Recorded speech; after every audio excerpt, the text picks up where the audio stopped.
start again. It's a rich thing.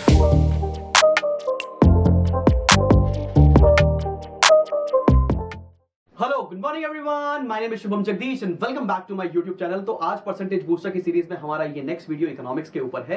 तो भाई रोज रोज करके एक एक वीडियो आते जाएंगे, एक दिन अकाउंट्स का, एक दिन इकोनॉमिक्स का, एक दिन कॉमर्स का। तो आप साथ साथ पढ़ते चले चलिए, फ्लो आपका टूटने नहीं देगा। हाँ, फ्रीक्वेंसी जरूर कम हो गई है वीडियोस की, तो भाई आप साथ साथ पढ़ते चलो, सब कुछ कवर करा लेंगे हम लोग इस पर्टिकुलर परसेंटेज बूस्टर की सीरीज में।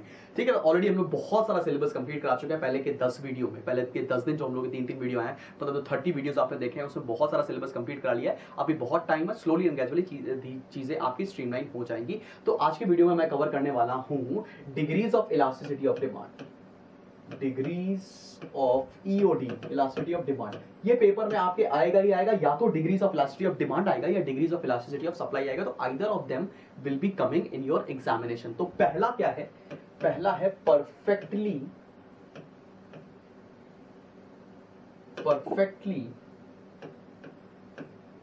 Elastic demand. इसको बेटा हम लोग रिप्रेजेंट करते हैं ED is equals to infinity से। अच्छा, इसका डायग्राम क्या होता है फिर इसको समझते भी हैं हम लोग। ये एक्स एक्सिस है, ये जीरो है, ये वाई एक्सिस है, यहाँ पर प्राइस है, यहाँ पे क्वांटिटी डिमांड है, और ये बोल रहा है कि जो डिमांड है वो कांस्टेंट है। ये प्राइस है, इस प्राइस पर ये डिमांड है। ये बोलते हैं जैसे ही प्राइस अगर थोड़ी सी भी बढ़ गई तो कस्टमर कुछ भी डिमांड नहीं करेगा, और अगर प्राइस ओपी है तो इस पर सारा वो मार्केट से सामान खरीदने को तैयार है। मतलब कस्टमर थोड़ा पागल टाइप का है। यहाँ पर क्या बोल रहा है, अगर ओपी प्राइस है तो हम सब कुछ खरीदने के लिए तैयार हैं, लेकिन अगर थोड़ा सा भी प्राइस बढ़ गया तो हम नहीं खरीदेंगे। मतलब वही वाली बात है, ठीक है ना। मम्मी ने अगर बर्थडे में ड्रेस दिलाई तो ठीक है, नहीं दिलाई तो हम बर्थडे मनाएंगे नहीं, वही वाली बात है। समझ में आ रही नहीं आ रही बात आपको? अगर प्राइस ओपी है तो मार्केट में सब कुछ खरीदने को तैयार है कस्टमर, लेकिन प्राइस जरा सा भी बढ़ गया तो कुछ भी खरीदने को तैयार नहीं होगा। इसको बोलते हैं ED is equals to infinity, perfectly elastic demand. आगे बढ़ते हैं, इसी का जस्ट ऑपोजिट है second, perfectly in elastic demand. इसको बोलते हैं बच्चा लोग हम लोग ED is equals to zero. बहुत ध्यान से देखना है, ये ED is equals to zero. Paper में अक्सर ये पूछ लिया जाएगा, किसी किसी छोटे छोटे फॉर्म में केस स्टडी बना के भी पूछ सकते हैं। यहाँ पर प्राइस है, यहाँ पर क्वांटिटी डिमांड है। यहाँ पर डिमांड ना फिक्स होती है, डिमांड फिक्स होती है यहाँ पर, और चाहे प्राइस बढ़े चाहे कम हो जाए, मतलब प्राइस से फर्क नहीं पड़ता। मतलब ये वो दवाइयां आई है जनरली नेसेसरी प्रोडक्ट्स के साथ होता है। ऐसा आपके पेरेंट्स नहीं बोलते होंगे, भाई भाई सुनो सुनो, अब तुम्हारी दवाई हम तब करेंगे जब पैरासीटामोल सस्ती हो जाएगी। ऐसा नहीं होता। इन सब चीजों की डिमांड बढ़ एकदम कांस्टेंट रहती है। ऐसा भी नहीं होगा पैरासीटामोल सस्ता होगा तो पापा बोलते चलो 200 किलो पैरासीटामोल ले आते हैं। ऐसा नहीं, इनकी डिमांड प्राइस के ऊपर डिपेंडेंट ही नहीं होती है। ये नेसेसरी प्रोडक्ट्स हैं, इनकी डिमांड रहेगी, कांस्टेंट रहेगी। इसी को बोलते हैं हम लोग ED is equals to zero. Clear? समझ आई यहां तक बात? तो दो जो चीजें बताई मैंने आपको, क्लियर हो गई। Perfectly elastic demand, perfectly inelastic demand. अब आगे बढ़ते हैं, नंबर 3 पर आते हैं। इसको बोलते हैं बेटा unitary elastic, unitary elastic demand, और इसको रिप्रेजेंट करते हैं अपन लोग ईडी इज इक्वल्स टू 1 से, यूनिटरी इलास्टिक डिमांड। ठीक है ना। तो इसका जरा डायग्राम देख लेते हैं भाई, बड़ा आसान डायग्राम है। ये नॉर्मल गुड्स की कैटेगरी में आता है बेटा। यहाँ पर प्राइस है, यहाँ पे क्वांटिटी डिमांड है। डिमांड अगर डायग्राम नहीं बनाया जीरो मिल जाएगा, डायग्राम तो बनाना ही बनाना है भाई। प्राइस है, ये क्वांटिटी है, ये प्राइस चेंज, ये क्वांटिटी चेंज। ये बोलता है कि जितना चेंज इन प्राइस हो रहा है उतना ही चेंज इन क्वांटिटी भी होगा। मतलब जितना प्राइस चेंज हो रहा है उतनी ही क्वांटिटी चेंज होगी। अगर प्राइस जितना कम हुआ उतनी ही डिमांड बढ़ जाएगी, जितना प्राइस बढ़ गया उतनी ही डिमांड कम हो जाएगी। तो मतलब इसका प्रोपोर्शन जो है वो बराबर है। Change in price is equal to change in demand.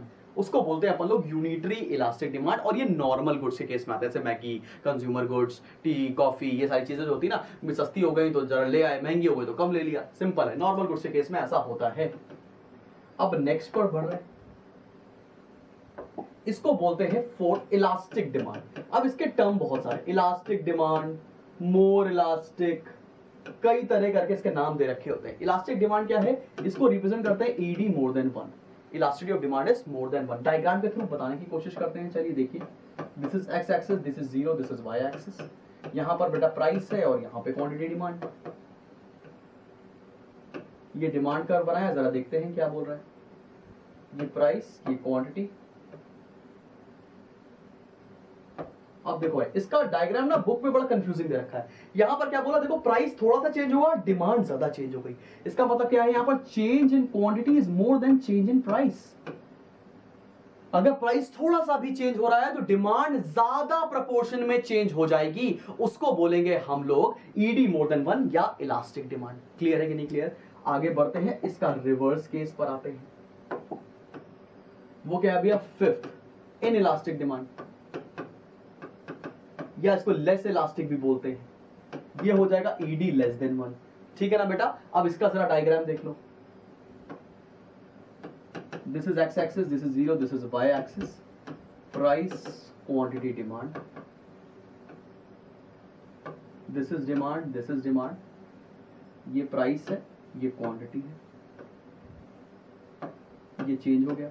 अब देखो यहां पर प्राइस बहुत बड़े प्रोपोर्शन में चेंज हो रहा है और क्वांटिटी बहुत स्मॉल प्रोपोर्शन में चेंज हो रही है। इसका मतलब क्या है, change in price is more then change in quantity. इसीलिए इसको बोलते हैं हम लोग इन इलास्टिक डिमांड। क्लियर है कि नहीं क्लियर? बात समझ में आ गई है? Less elastic demand. तो ये 5 तरह की इलास्टिसिटी है, डिग्रीज ऑफ इलास्टिसिटी, जो आपको प्रिपेयर करनी है। पांचों मैंने आपको बना के दिखा दी है। तो अब आपको ये पांचों के पांचों प्रैक्टिस करनी है और अगले वीडियो में मैं आपको बताऊंगा degrees of elasticity of supply. अब एक बार आप इसको फ्रैंक की किताब से रीड करिए, ये डायग्राम मैच करिए। यही डायग्राम आप पेपर में बना के आ सकते हैं। जो बुक में डायग्राम दे रखे हैं थोड़े से कंफ्यूजिंग है, तो परेशान मत हो, ये 100% सही डायग्राम आपने बनाए हैं। इसको बनाइए, इसको एक बार प्लॉट करिए, धीरे धीरे प्रैक्टिस करते चलिए। बाकी मैंने स्ट्रैटेजी बता रखी है कि आपको प्रिपेयर कैसे करना चाहिए for the upcoming board examination. Please rumour से दूर रहो, जो बोल रहे हैं पेपर कैंसिल हो जाएंगे, ये हो जाएगा, वो हो जाएगा, भाई तो उनके ऊपर बिलीव कर लो, या तुम्हारे पास दूसरा ऑप्शन है पढ़ाई कर लो। This was Shubham Jagdish signing off, bye bye.